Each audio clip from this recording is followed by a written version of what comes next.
Engine Cadet Sereno. I am here to talk about force and motion.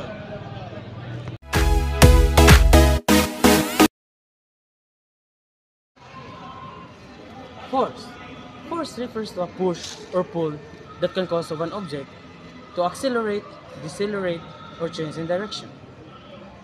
It is a vector quantity, meaning it has both magnitude and direction. Forces can be applied through direct contact, such as pushing a book, or through distance, such as gravitational between two objects. When force is applied of an object, the motion produced. So motion refers to the change of position of an object over time. Motion can be described in terms of displacement, velocity, and acceleration.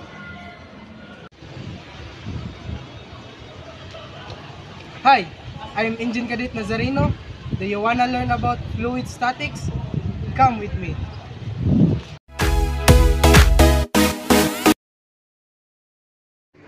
Fluid statics is a study of fluids like liquid and gases at rest.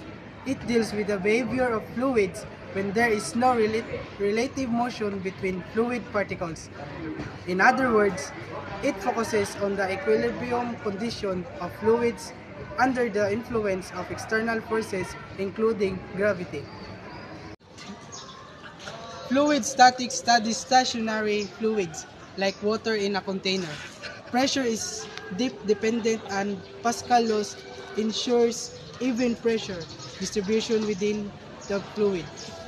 In swimming, underwater pressure rises with depth, reflecting fluid statics principles. Hi, I am Engine Cadet Tenebro. I am here to discuss about equilibrium. Equilibrium refers to a state of balance or stability in a system where opposing force and factors are evenly matched, resulting in no net match. It is a concept used in various fields such as physics, chemistry, and economics. First, you need 3 cups. And second, 3 sticks. Position your 3 cups into a triangle. And bring the sticks together.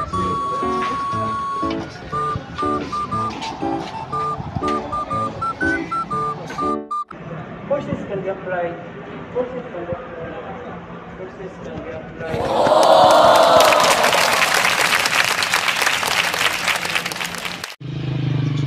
I'm Engine Cadet Borja, and I'm here to tell you more about what is heat and temperature.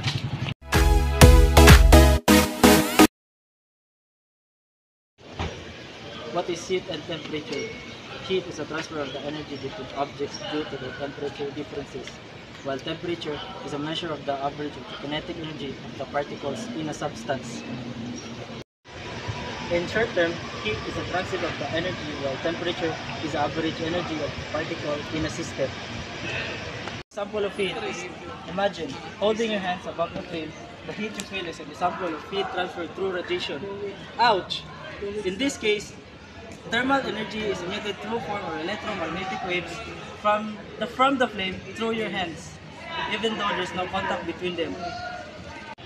Hi, I'm Engine Cadet Bandico, and I'm going to be enlightening you about the kinematics. It's an essential aspect of engineering and physics to describe, predict, and understand motion. This includes motion of objects as well as motion of particles. Example of kinematics. You live in a 3-story building and you are outside and you ask your sibling to get your ball from the 3rd floor and throw it down. Once again, I'm Engine Cadet Sereno. I'm Engine Cadet Borja. I'm Engine Cadet Tenebro. I'm Engine Cadet Nazareno. I'm Engine Cadet Bandico. We hope you will learn something from our video. Thank you.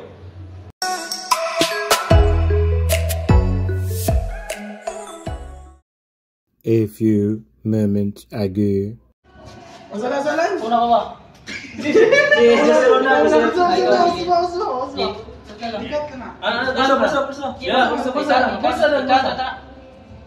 I'm Engine Cadet Sereno. I'm Engine Cadet Borja. I'm Engine Cadet Tenebro. Hello!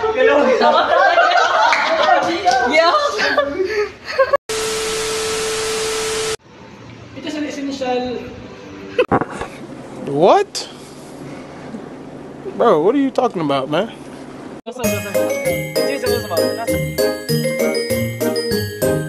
Oh, kagwapo!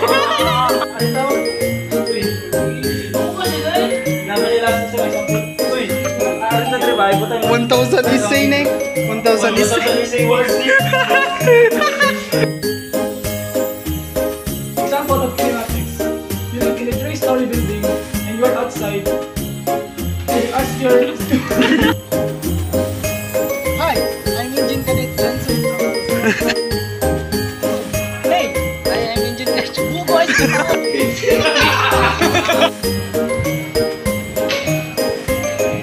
Di ka magsagot. Sige ako, mana, sinyas ko. Ibalik ako, no?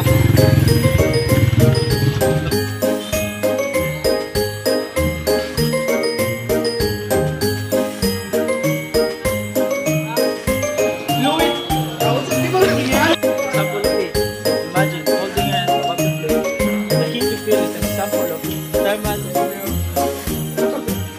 example of heat transfer through.